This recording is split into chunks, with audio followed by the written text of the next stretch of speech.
Hi, and welcome to Linguistics After Dark. I'm Eli. I'm Jenny. And I'm Sarah.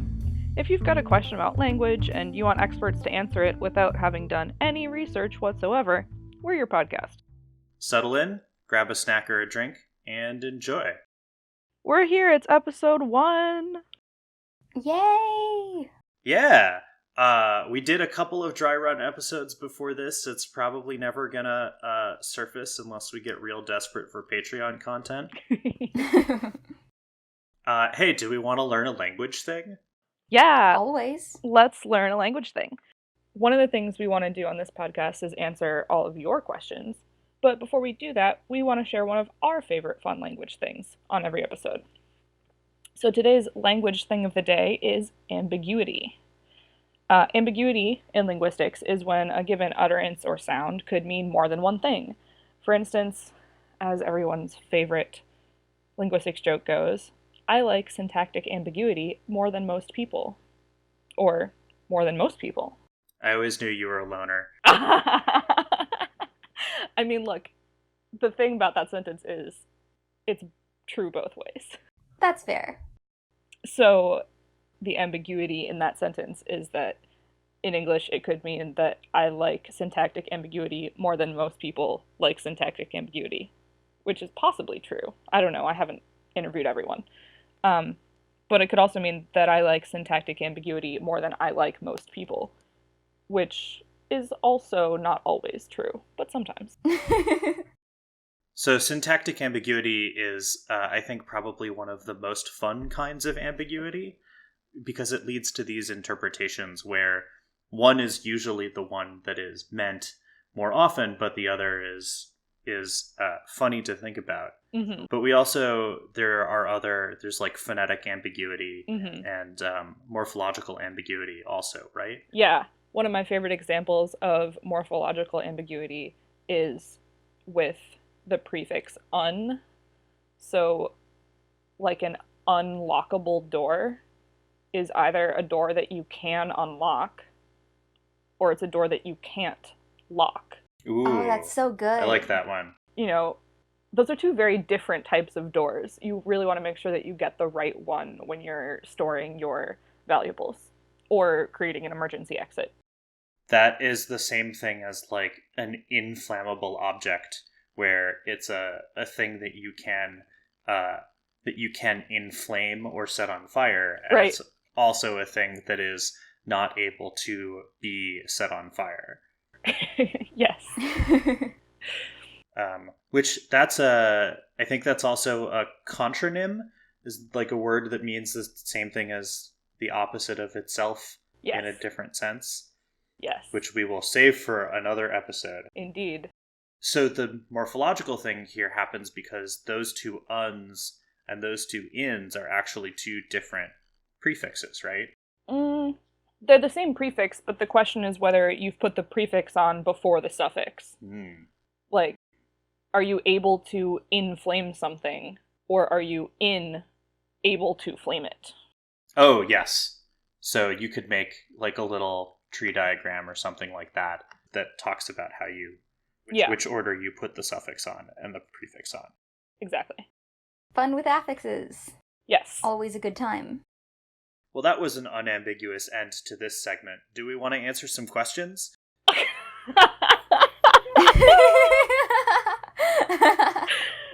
Fantastic. Okay, on to real language questions submitted by real listeners. If you want to send us a question, email it in text to questions@linguisticsafterdark.com or send us an audio recording of you speaking your question aloud. Audio is especially handy for phonology and accent questions. Okay, let's dive right in. This is a question that was asked to me in person, actually, and I thought it was a cool question, and I wanted to start us off with it. So, in the English word scent, as in how something smells, is it the S or the C that's silent? That's so interesting, and I'd never thought about it before. That's the kind of question that is, very interesting, but also just makes me want to punch something.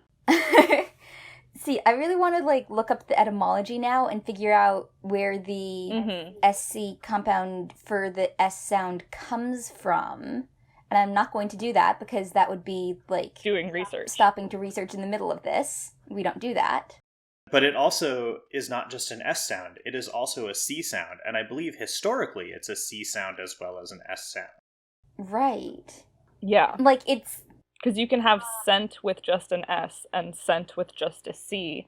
And apparently you can have scent with both of them, which is weird. I like the apparently on there as though before now you were like, oh my god, how does... Well, because normally SC in English doesn't do that. Usually SC is sk. Right. But then this time it isn't.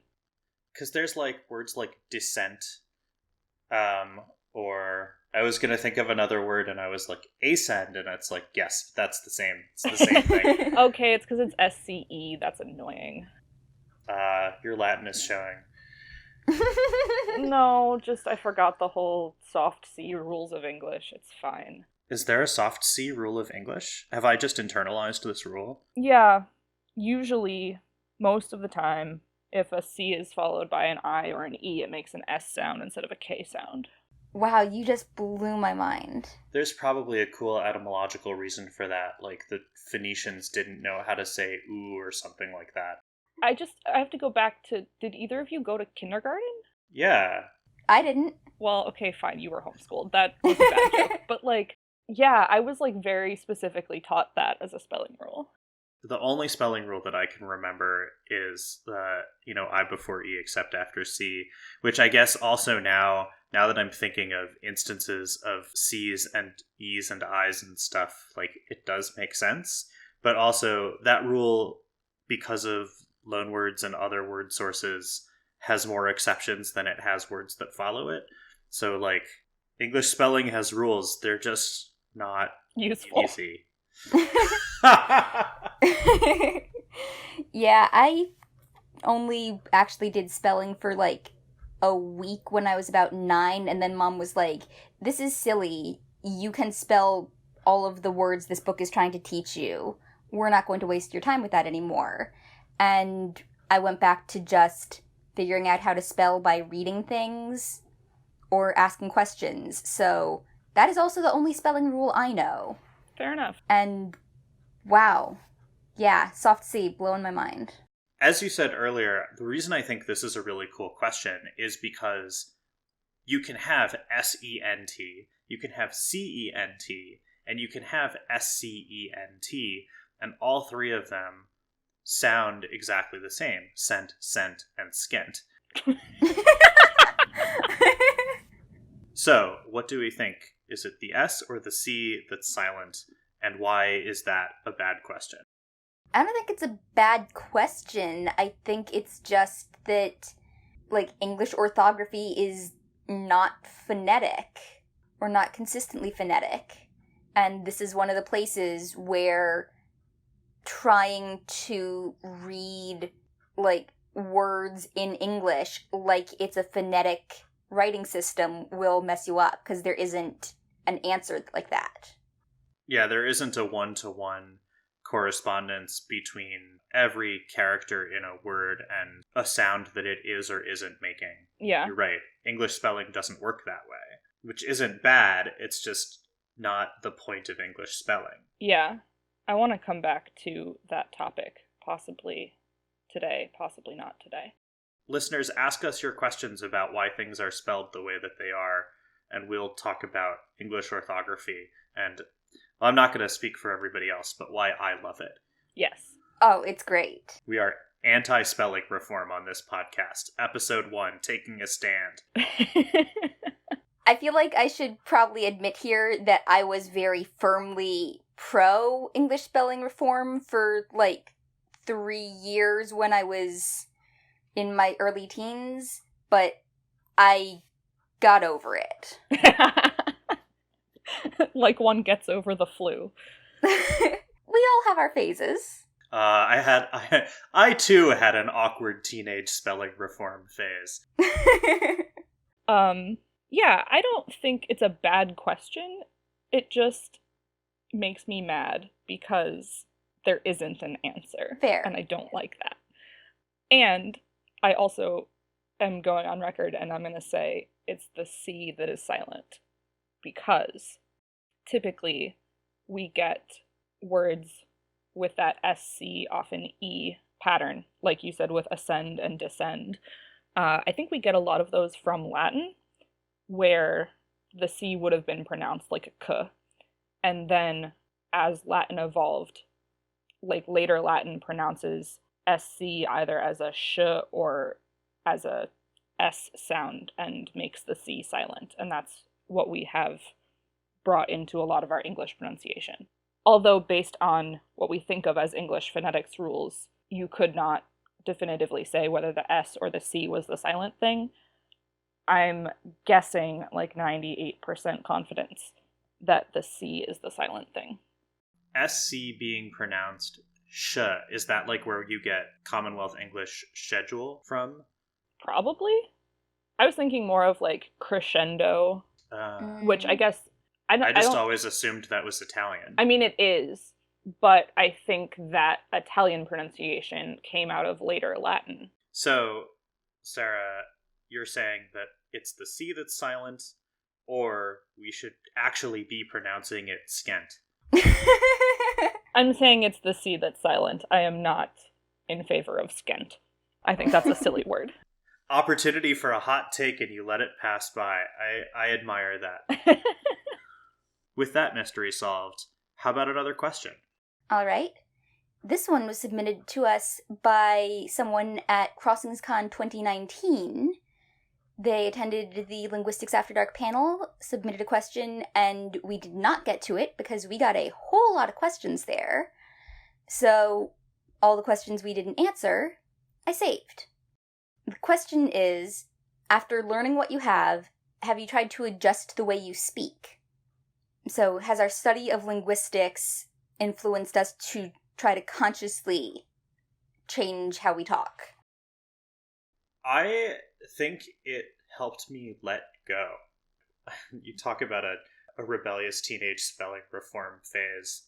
Like, I have always been interested in language, and I didn't know that linguistics really was a thing until I got to college, and then I was like, oh, that is a thing. That is a name for a thing I'm interested in. And, or you don't know that descriptivist linguistics exists. Your only option really is grammatical peevery. And so I think that it really helped me, like, just not care and rejoice in the multitude of linguistic diversity that is around you every day, and to, like, be experimental and, like, play with register and just be a little more conscious of the language that's happening around me. Yeah, I would say what would I say? I would say it has influenced the way that I speak, but not because I'm going out of my way to change how I'm speaking, but because I'm much more conscious when I hear myself of what it is I'm saying. So if I pick up a sound or a word or a sentence structure that I didn't used to have, I'm now aware of how those things work. And so I'll be like, oh, that's interesting. My vowels are doing weird things. I could give you a whole episode just on the way my vowels have changed since I moved from Ohio. We're not going to go there. But I don't make a lot of effort to consciously do things unless I hear something that I think is cool. But that's not because I was in linguistics. That's because when I hear things I think are cool, I steal them. Yes, so this is a thing. This is a thing that when you hear something that's cool, you try it out, right? Mm-hmm. Like, if you are in a new region or you hear a new dialectical thing or regional slang or something like that, like, I definitely picked up Upper Midwest Yet when I was in college. And I noticed that I picked it up and I was like, that's cool. It's shiny. I'm keeping it. Right. I definitely picked up the words hella and y'all in college, and definitely got some teasing about both because my friends and I are all language nerds who like noticing how we and our friends talk and also teasing each other. And both of them are good, fun words, and so I've kept them. It's funny because I spent 5 years in Virginia as a kid and didn't pick up y'all then, but somehow in Southern California, I did. I mean, how did you feel about living in Virginia, right? Like, we don't have to go that deep, but like, it depends on how you felt about the place where you were and sort of what stage in your life, right? Yeah, that's the thing. We left when I was 11. I was not thinking about how I felt about living there or the linguistic trends in the people around me. There's the Nantucket Island study, right, about people with, like, losing their accent before they leave for college and, like, regaining their accent as they plan to move back after college. Is that Nantucket? I don't remember. We don't do research here, but there's definitely a study from an island somewhere where that happened. Yeah. My partner is from Rhode Island originally and lived in the Midwest for a while. And now we're back in New England. And I can always tell when he is on the phone with a family member or someone else who has a really strong New England accent, because it just, his voice just completely changes. He always has a little bit of one compared to me, but it gets very heavy when he's talking to one of his family members, and it's very funny. My mom isn't originally from Virginia, and she lived all over as a kid, so she doesn't have an accent anyone can pin down, but 5 minutes on the phone with some of her family from Georgia or one of her friends from Virginia, and she's got an accent to match theirs. It's kind of hilarious, actually, how fast it'll be, like, 0 to 60. Oh, she is, like, you can tell exactly who she's talking to. So I feel like the moral of the story here is twofold. One is, we don't try to adjust the way we speak because we know it's going to happen to us anyway, and it's more fun to just kind of let it happen. Mm-hmm. And number two is, if you are in high school or early in college, and all of the things that we have said that we enjoyed doing sound like things that you enjoy doing, go find your linguistics department, because that's your new major. Correct. I also want to add one other thing, which is there are a couple times I have consciously changed the way I speak, specifically because I realized I wasn't being understood. So I am a high school teacher, and I grew up in an area where we had water fountains, and we wrote our assignments down in planners. And I would say those words to my class. I'd be like, write down your homework, take out your planner. Kid be like, can I go get some water? And I'd say, yeah, go to the water fountain that's right here. Don't go to the fancy one down by the gym. And they would stare at me. And I had to consciously add the words agenda, as in your planner, your book you write stuff down in is called an agenda where I live now, which is so weird to me. Yeah. I tried, like, compromising and calling it an agenda book, and literally everyone was like, you are from another planet, please stop. So I've given up. It's an agenda, that's fine. And I also had to consciously add the phrase bubbler. The phrase? It's a word.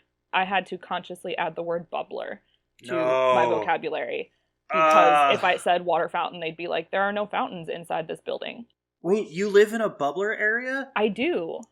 That's so weird. Yeah. Oh. I had no idea that was in New England. I thought I had escaped that when I moved back from Wisconsin. No, it's like southern New England, like Boston-ish, and then like the South Shore, probably into Rhode Island, and then like that one tiny area of Wisconsin. Right.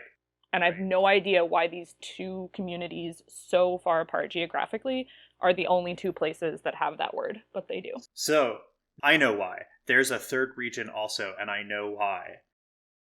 So there's a third region which is part of Australia. That was not where I was expecting that to be. Yes, so the third region is part of Australia, and it also calls water fountains bubblers. And the reason why these three regions are linked, and I know this because I studied linguistics at the University of Wisconsin, is because so the word bubbler comes from a particular model of water fountain that Kohler made. And Kohler is based in Kohler, Wisconsin. And they marketed this particular brand of drinking fountain, water fountain, to those three areas very heavily. And it stuck and genericized. And people started calling water fountains bubblers. That is Wow. so weird. Why I would those not have three guessed places that. in particular? I guess they were test markets for something. That is so Wow. cool. Sarah, you said you tried to compromise with agenda book. Did you try to compromise with drinking fountain? Probably. For me, drinking fountain and water fountain are 100% interchangeable, so I don't remember. I just remember that whenever I used the word fountain, they were like, there is not one. And I just gave up. Gotcha. So the planner agenda thing made me realize that I have a hyper-regionalism for this. Ooh. Oh, do tell. Yeah, for this item, which is a Chandler's. There is a store. Yeah, there was a store in the town where I grew up called Chandler's, and they sold an assignment notebook that literally everybody got every year to write your assignments down in. And they went out of business when I was in 5th or 6th grade, and there was a whole big deal, and the school had to print up and provide its own assignment notebooks because you couldn't get Chandler's anymore. And so we would say, write that down in your Chandler's. Huh. And it's probably gone now because now there's been enough time where nobody buys these. But yeah, if you ask people of my vintage or older, they'll tell you that, yeah, assignment notebook, Chandler's. Neat. Wow. That's so cool. I thought of another time when I have consciously changed my language based on something that I have learned. And this is being aware of the way that language can make people uncomfortable, or where unconscious language excludes people. And so I have consciously changed my language to not say, or to try to avoid saying guys, and say folks or people or all, to try to avoid saying ladies and gentlemen, that kind of thing. Right, that's a good point. Right.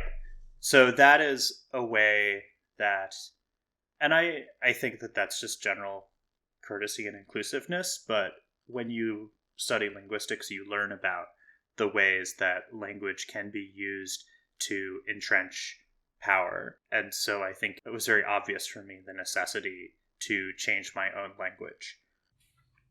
That makes a lot of sense, and you're right. That's one that I don't even consciously think about much at this point, but I've done the same thing.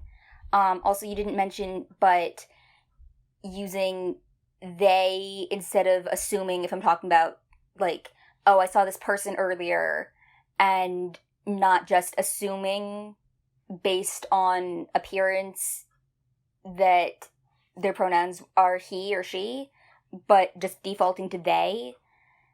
That was at least semi-conscious. Yeah, I didn't experience that one consciously, but I do know that now it's jarring for me to read a text where the epicene pronoun is not they. Oh, same for sure. Can we define the word epicene? Sure. Epicene is not gender ambiguous, but rather gender unknown. So it's the pronoun that you use when you are talking about somebody whose gender you don't know. Cool.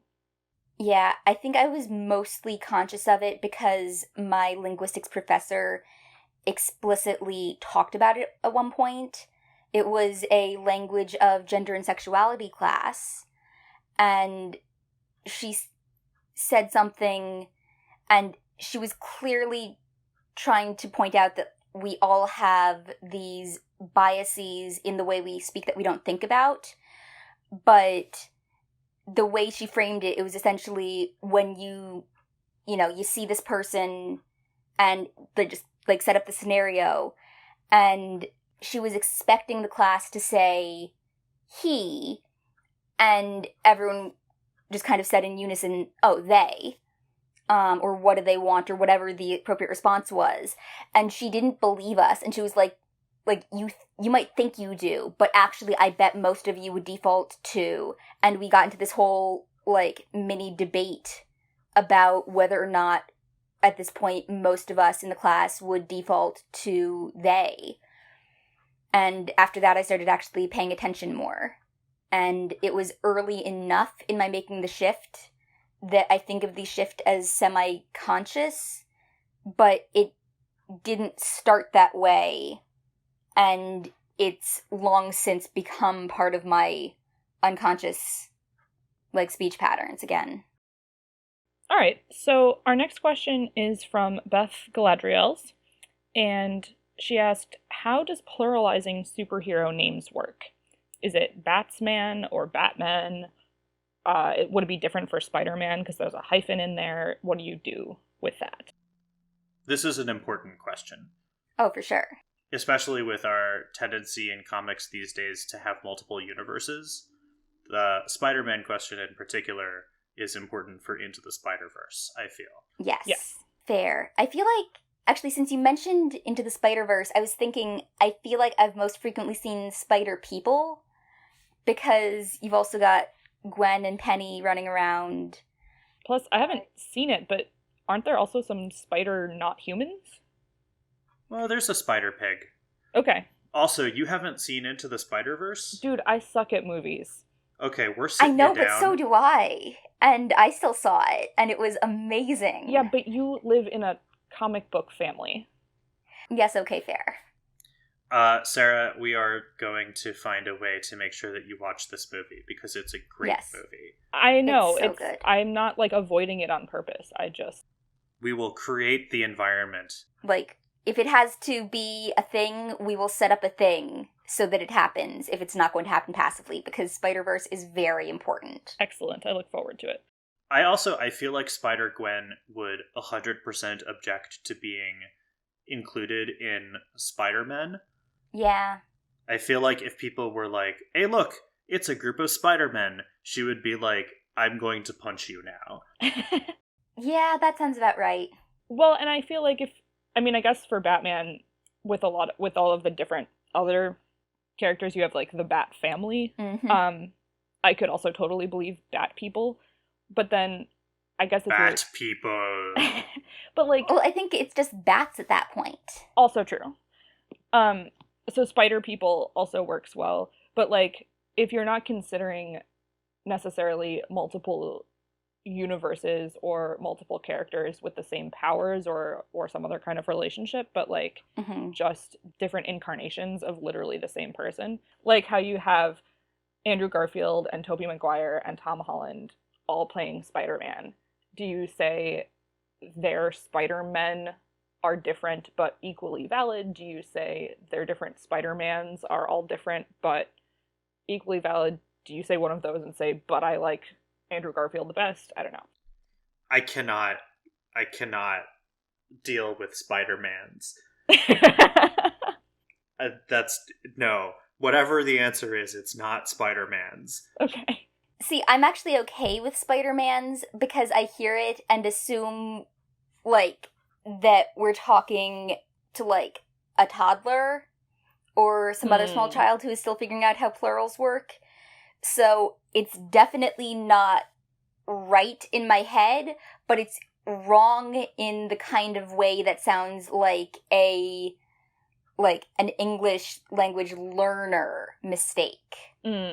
See, I actually like Spider-Mans, possibly because this is something I learned consciously as a linguist, but when we pluralize proper nouns or when we pluralize things that are in a different meaning from their original one, we often don't do it following the exact same pattern, or if we make past tense verbs. So in baseball, if you hit a fly ball and it gets caught, you say that the batter flied out. You don't say that true. He flew out, because you've taken the verb fly you've changed it into a noun to describe the ball, and then you've taken that noun and changed it into a verb with a new meaning. And so it doesn't retain its original past tense. And also, this also reminds me of like the Toronto Maple Leafs, the hockey team, which there's not actually, I don't think, a linguistic reason why they chose to keep the F instead of going to V like we expect from leaves. But this idea of multiple Spider-Mans feels to me similar.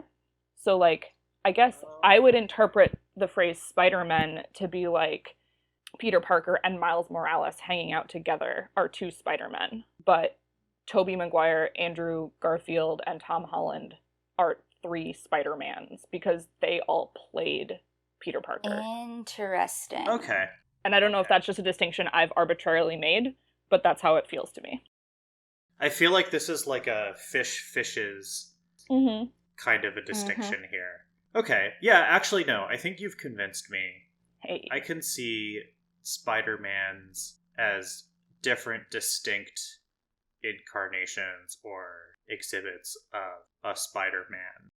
Yeah, I think I'm sold too. I do want to talk about Batsman, though. Ah, yes. Yes, because that's delightful. It is delightful. So we have Attorney General because what we wanted to say was General Attorney, but for some reason, a reason that probably is related to Latin, we put the adjective after the noun. But what this does is it gives us a fun blueprint to pluralize things that break into two pieces in a way that's playful. And so even though bat is definitely modifying man, you can have Batsman and it will be funny.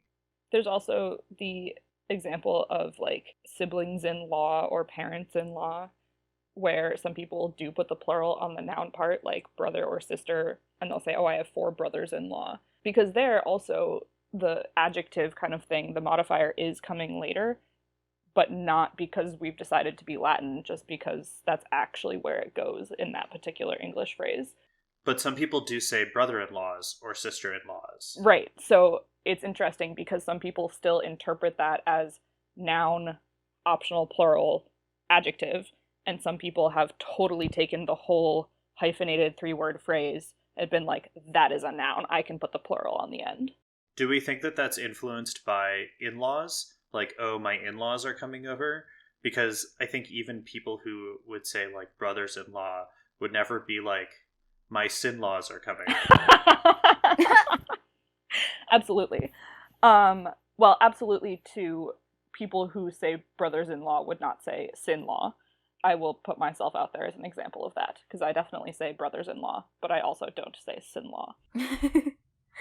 So I don't know if there's a influence one direction or the other, but I would totally believe it if there was.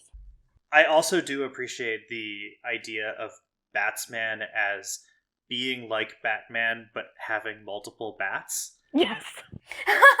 Like, Batsman is... Well, actually, hold on. So, like, a Batman is...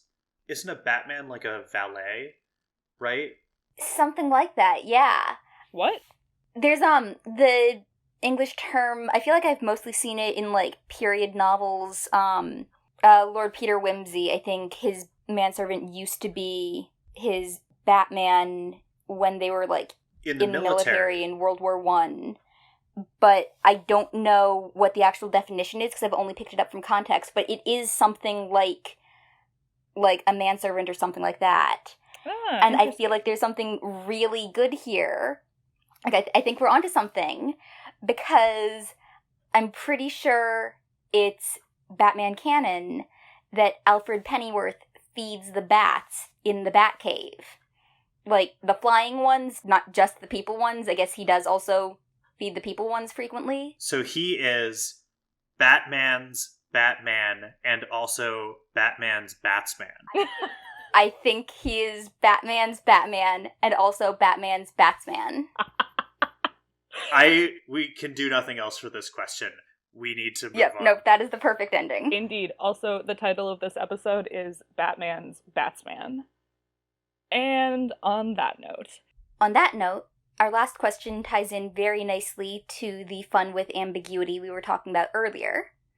This one was sent to us through email by our friend Amy. I've condensed it slightly from its original form, but she sent a quote from a style guide or submission guide in a magazine. The purpose of this magazine is to inform. You should therefore write in a clear, informal style, avoiding jargon and acronyms. Her question is, usually I hear informal as not formal, but in that context it sounds like informal. Are these words all related? Are there two meanings to the word informal? Yeah.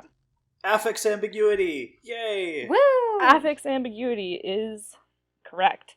I'm going to jump in here with my Latin nerd self. Oh, good. I am almost certain that what has happened here is exactly what we were just saying with affix ambiguity, because we have formal and then informal. So that, like, as she says, normally we interpret that word as meaning not formal. And I think that is what that is.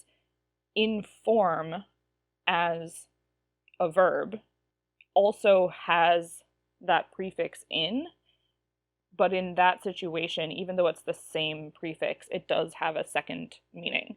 Even in Latin, the word in and the prefix in could either mean in or into, as we think of it, or it could mean against or not. And that basically just depended on context.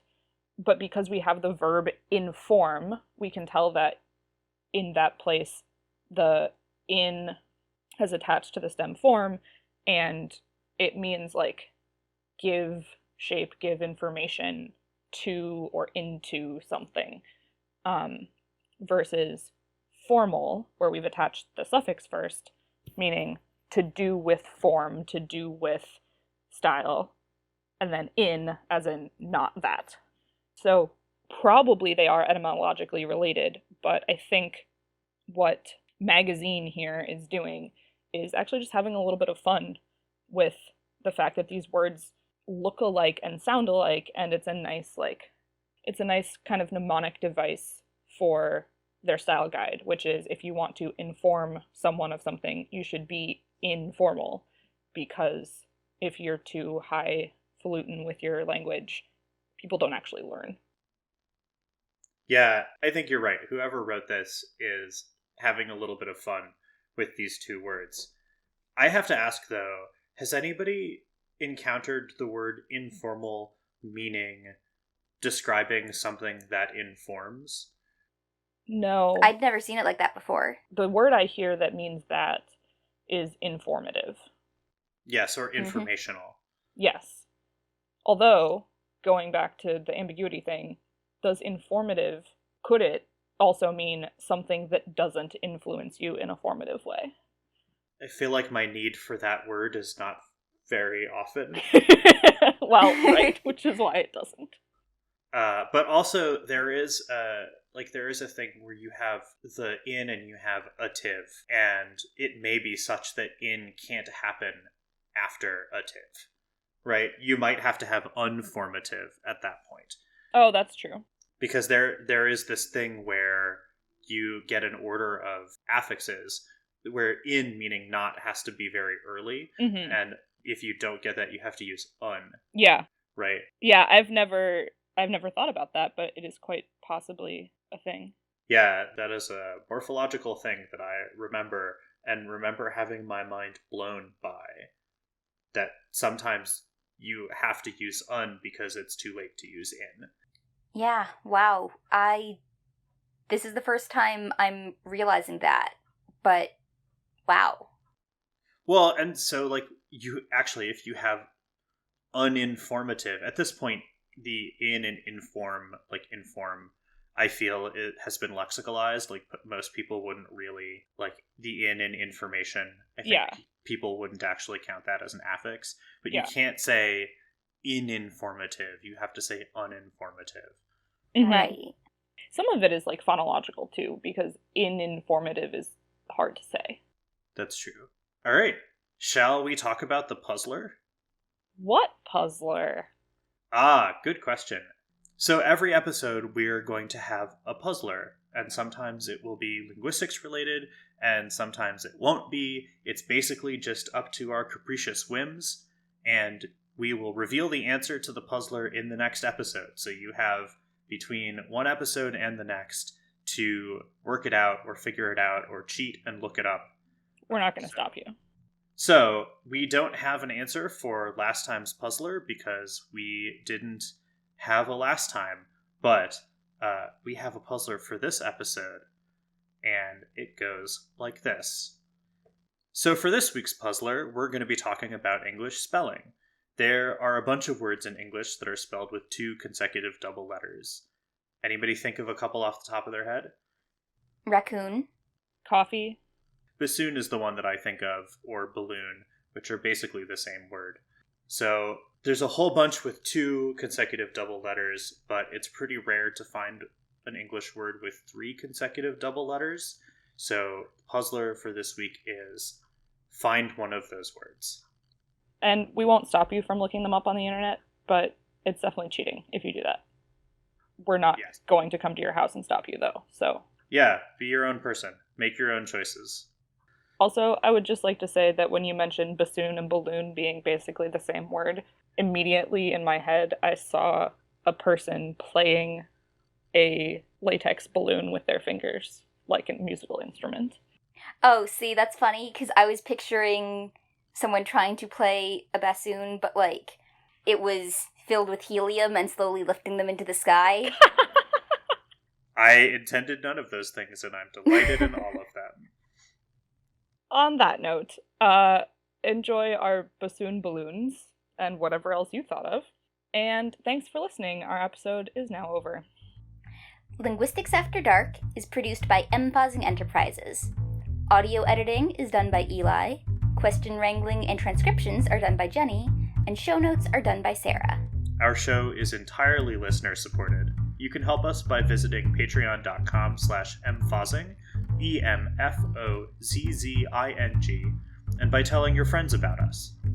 Today, we want to say thanks to these awesome patrons who are already supporting us on Patreon. We have TB Tigger, Brighton, Inga, Jeff, Dre, Bex, and Mitch. Thank you, everyone. You can find all our episodes and show notes online at linguisticsafterdark.com or on all your favorite podcast directories. Don't forget to rate us, too. And send those questions, text or audio, to questions@linguisticsafterdark.com, or tweet at us at LXADpodcast. You can follow us on Facebook and Instagram as well, at LXADpodcast. And until next time, if you weren't consciously aware of your tongue in your mouth, now you are.